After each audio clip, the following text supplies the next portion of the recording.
Hi everyone, my name is Alexis Carabinas, and today I'm going to be talking about my plans for my classroom involving students with exceptionalities.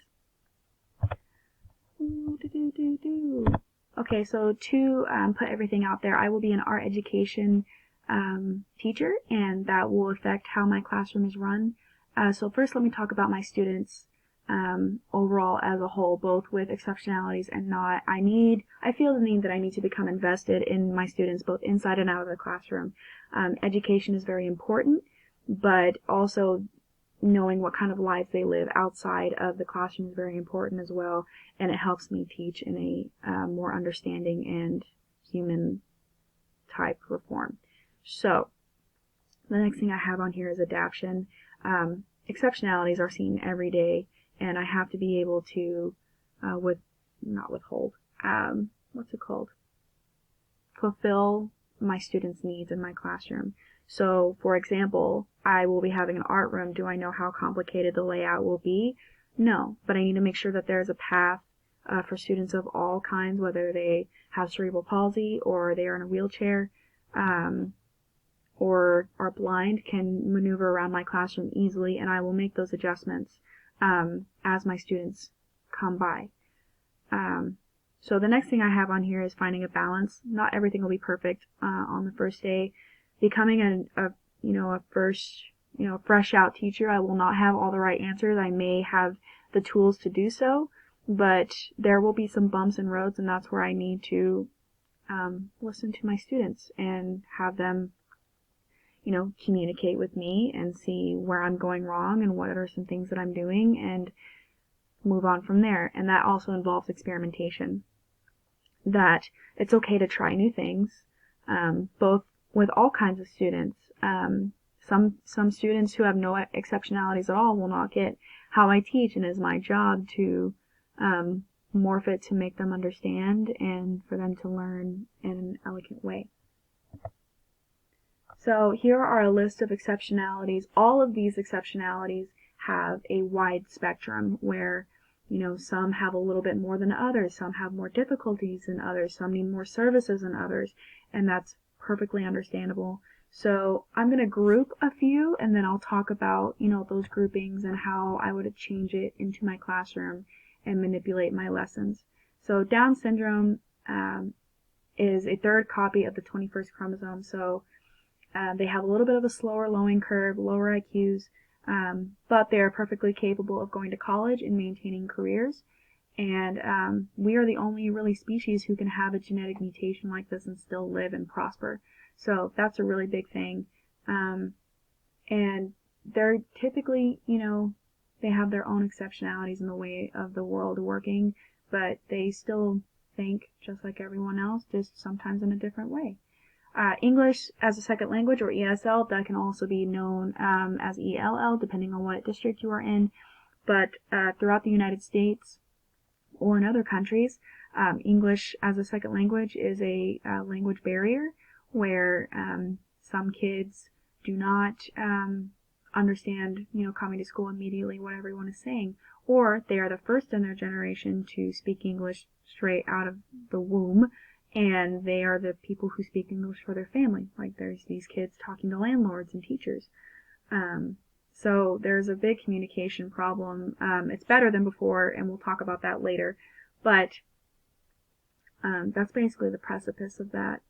Asperger's and autism, ADHD, and cerebral palsy all have a large, wide spectrums of physical development, social interactions, hyperactivities, attention difficulties, impulsiveness.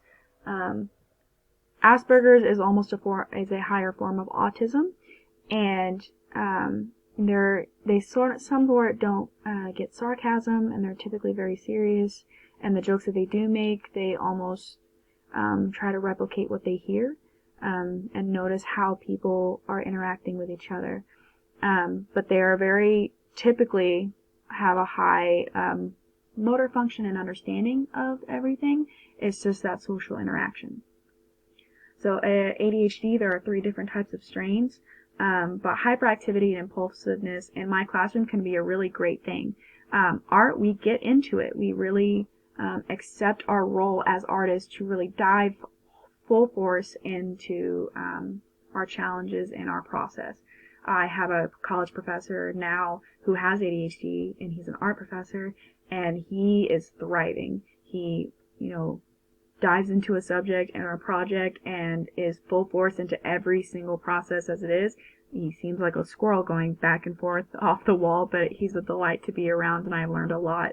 And I feel like those kinds of students can really teach me as well. So instead of saying, breathe, relax, slow, paint, how you feel, they're going to be the kids, focusing really hard, but then they get bored and they want to move on to something different. So I need to keep their attention focused on the project and not at something shiny, outside of the window. And that's a little bit of a joke. But then there's next is cerebral palsy, which is an abnormal brain development that can cause some physical issues. So a lot of these students are in wheelchairs or come in walkers. So that in place would have me have clear pathways and utilities to where they can reach and be accessible to the tables that they're working at or their desk. So those are just some minor things. But typically they have, generally normal IQs depending on where you are on the spectrum. Some can have it to the point where they cannot attend school. Some have it where it's very difficult. And then others are very high functioning and living their own lives today. Next is blind and deaf. They each have similar, technologies that we can use to help communicate, and each one, again, has their own spectrum. Some of them are completely blind or completely deaf, and then others are just on that scale. So for deaf, there's a technique of lip reading or American Sign Language, and then for the blind, they're very auditory learners, or they can read through Braille. I hope to transition my papers. If I do have a Braille student, I should get that ahead of time. Or if I have a student who's becoming blind, slowly but surely, I can get them started in those programs to make sure they are transitioning well for a very sad and serious situation. Also for students who are deaf, I would also hook up, microphones, make sure my students are looking at me while I'm giving instruction, and also have various forms of communication for a project. So I may have a PowerPoint on the board, running video full time, or, I could have them, focus on their assignment at that time, and we can have a one-on-one session or have a para assistant, and we'll talk about some assistants here in a second. And then there are gifted students, and gifted students have a high cognitive ability or creativity or habits. This leaves them with a over IQ of 130 and over. So in my classroom, if I see a first grader painting realistic figures just based on what they're seeing, then I would consider that a gifted student, and I would bring in my board and have them run non-discriminatory tests to make sure that she is gifted in that sense. Not all gifted students have to be academic, but the arts are typically in one of those categories. So that's how I would fluctuate that, and if I did have a gifted student, I would hyper-focus what they are gifted at. So not to say I would take the rest of their learning away, but if someone is more into sculpture or ceramic on a college level, then I would have them or create projects for them to almost give them their special type of development, and I may recommend that they take higher courses other than mine. So quickly, there's some assistance. There's technology, which could be computer services or iPads to have students communicate on if they are nonverbal or if they do not speak English. So those are just a couple of examples.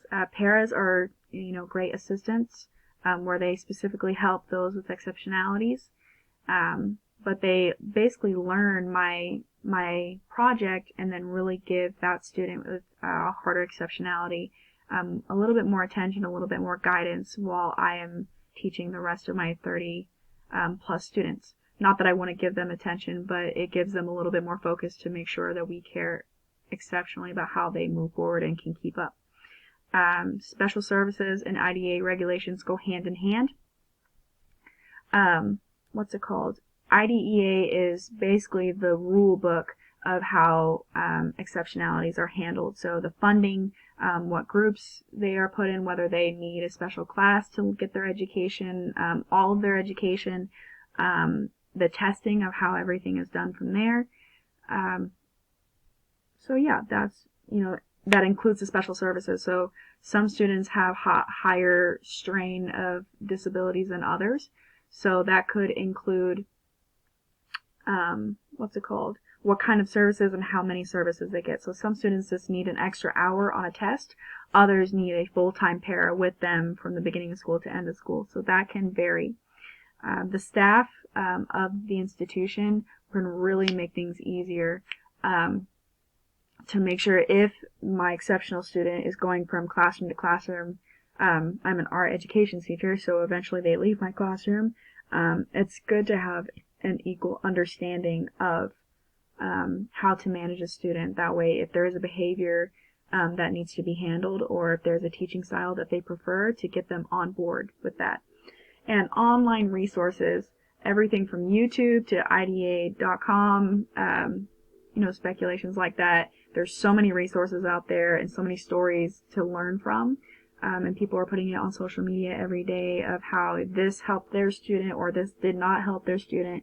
And also communicating with parents, and parents saying, they have horror stories of how their student was taught in previous schools and how what you're doing matters, and, stuff like that. There's also tutoring services for varying prices, or training for parents or teachers to give outside assistance. So that's a great aspect too.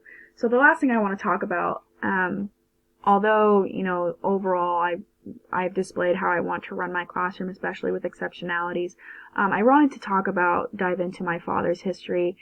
He moved to the United States when he was 10, and he's from Greece. His first language is Greek, and his parents to this day speak little to no English now, nor did they do before. There was no teacher assistance when it came to him, having an English as a second language, and the help came from families and friends prior knowledge. So he went to school with lots of cousins. He also forgot to mention that he moved to Chicago when he came to the States, and that is a genuine difference compared to his tiny little island that he was on.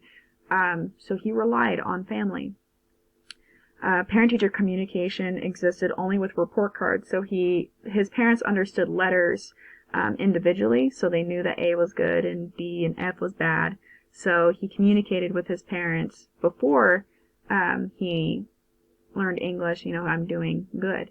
He says to this day he learned English in 30 days. That seems very quick to me, but he's an exceptional guy, and sometimes I call him gifted. But he said that he really learned English after finding a commonality with math, and that math in a lot of countries runs pretty much the same. So he was a little ahead of the curve compared to the students in the United States. In Greece, they were a little ahead. So he showed off his attributes and his success qualities, and he got help from students. Unfortunately, he said he did not receive any help from his educators, and that was frustrating. I did have a video of him explaining all of this in his words, but I could not get that on this video, so I'm explaining for him. I even asked if there was parent-teacher conferences, and he said probably, but they did not make us go because of the language barrier. So once he learned English, he was our main source. He also has a sister who at age 14 came into this country, and she was a freshman in high school, and it was a lot harder for her to learn since she had been so developed in Greece. But they are both thriving today and speak near perfect English, and I wish I learned a little bit more from them, because learning multiple languages is a hard skill to master, and it can really develop the skills in the education field. So I think that is it. Thank you for watching. Bye.